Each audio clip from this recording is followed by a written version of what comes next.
সাদার সাথে গোলাপি আভা, যেন ক্যানভাসে রং তুলির আঁচড়।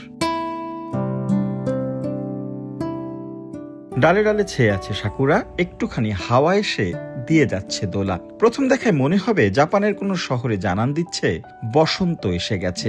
আসলে গোলাপি সাদা চেরি ব্লসমে ছেয়ে গেছে টরন্টোর হাই পার্ক।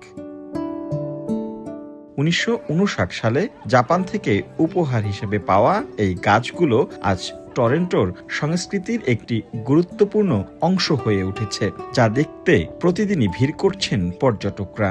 অল্প সময়ের জন্য আমাদের চেরি ব্লসমটা হয়, বাচ্চারা খুব এক্সাইটেড থাকে। তো আজকে সানডে, ওয়েদারটা লিটল বিট মাগি, সানি হলে আরো ভালো লাগতো, বাট চয়েস নাই, কারণ অল্প সময়ের জন্য চেরি ব্লসমটা থাকে। খুবই ভালো লাগছে এখানে এসে। It's so pretty. Everybody is here from Toronto in Hyde Park right now. It's so mesmerizing. আবহাওয়া অনুকূলে থাকলে এই ফুলের সৌন্দর্য স্থায়ী হয় মাত্র 5 থেকে 7 দিন। তাই এই সময়টিকে বলা হয় পিক ব্লুম। যখন সবচেয়ে বেশি ফুল ফোটে, তার সৌন্দর্য যেন চোখে ধরে না। এমন সময় তৈরি হয় নানান দেশের নানান বেশের মানুষের এক মিলন মেলা। হাইড পার্কে আসলে এই প্রথম ফ্যামিলি নিয়ে আসা খুবই ভালো লাগছে। চমৎকার পরিবেশ, এত মানুষ, নানান দেশের নানান রকম মানুষ, আর এত বিউটিফুলি অর্গানাইজড। খুবই চমৎকার, খুবই চোখে দেখতে ভালো লাগে। সবাই কানাডাতে অপেক্ষা করে এই সময়টার জন্য যে চেরি ব্লসম হবে, সবাই মিলে খুব আনন্দ করব, ছবি তুলবো।